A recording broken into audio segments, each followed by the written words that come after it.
आपने कुछ फिल्मों में एक सीन देखा होगा जहां एक पीड़ित व्यक्ति मरते हुए दोषी की तरफ इशारा करते हुए मरता है या कोई बयान देते हुए उसकी मृत्यु हो जाती है। ऐसे बयान को कहते हैं मृत्यु पूर्व घोषणा या मृत्युकालिक बयान, और अंग्रेजी में कहते हैं डाइंग डिक्लेरेशन। हाल ही में डाइंग डिक्लेरेशन एक बार फिर से चर्चा में रहा। क्या है पूरा मामला और क्या क्या नियम होते हैं डाइंग डिक्लेरेशन के, जानेंगे आज ज्ञान की डिजिटल दुनिया ध्येय रेडियो के इस पॉडकास्ट में। मेरा नाम है अंजुम शर्मा। हाल ही में सीबीआई की एक विशेष अदालत ने 2 पुलिसकर्मियों को उम्र कैद की सजा सुनाई। दरअसल हत्या के एक आरोपी की करनाल में पुलिस स्टेशन के भीतर जिंदा जलाए जाने की वजह से मौत हो गई थी। सीबीआई की विशेष अदालत का फैसला पीड़ित के मृत्यु से पूर्व दिए गए बयान पर आधारित है, जिसे कहा गया डाइंग डिक्लेरेशन। डाइंग डिक्लेरेशन का इंडियन एविडेंस एक्ट में काफ़ी अधिक महत्व है। इसे हिंदी में कहते हैं मृत्यु पूर्व घोषणा या मृत्युकालिक कथन।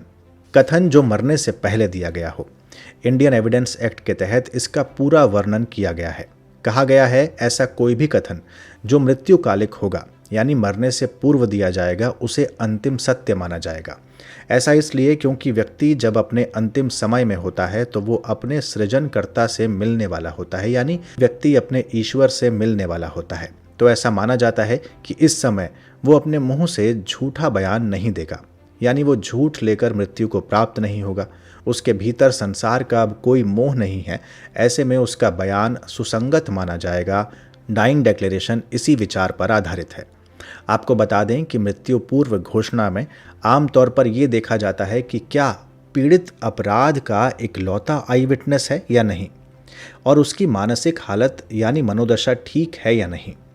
आमतौर पर अदालत इस बात की संतुष्टि के लिए मेडिकल राय लेती है कि क्या व्यक्ति मृत्यु से पूर्व बयान देते समय स्वस्थ मानसिक स्थिति में था या नहीं, क्या वो सचेत और स्वस्थ अवस्था में था या नहीं, कहीं वो व्यक्ति पागल तो नहीं, क्योंकि अदालत इस बात में सतर्क रहती है कि इस तरह के फैसले में कहीं कोई पहलू रह न जाए। साथ ही ये भी ध्यान रखने की बात है कि किसी भी डाइंग डिक्लेरेशन यानी मृत्यु पूर्व कथन में किसी पुष्टि की जरूरत नहीं होती। शांति बनाम स्टेट ऑफ हरियाणा मामले में सुप्रीम कोर्ट ने कहा था कि मृत्यु पूर्व बयान में सबूत या पुष्टि होना जरूरी नहीं है, क्योंकि हो सकता है कि उसके लिए कोई गवाह मिल ही न रहा हो, और अगर अदालत संतुष्ट है तो इसकी जरूरत है भी नहीं। लेकिन ऐसे कथन पर विश्वास करने से पहले उचित सावधानी और सतर्कता बरतना जरूरी है। अगर कथन के बारे में ये लगे कि वो विश्वसनीय है और विश्वसनीयता के साथ कहा गया है, तो इसके आधार पर दोषी को सजा दी जा सकती है। साथ ही ये भी ध्यान देना जरूरी है कि डाइंग डिक्लेरेशन ऐसा होना चाहिए कि ये न लगे कि मृतक से बयान पढ़ा या सिखा कर दिलवाया गया है। अब सवाल है कि ये बयान दर्ज कौन कर सकता है। तो कानून के अनुसार कोई भी व्यक्ति मृतक का मृत्यु पूर्व बयान दर्ज कर सकता है, यानी इसके लिए न्यायालय या मजिस्ट्रेट का होना ज़रूरी नहीं है। ये पुलिस के समक्ष भी किया जा सकता है और मजिस्ट्रेट की उपस्थिति में भी।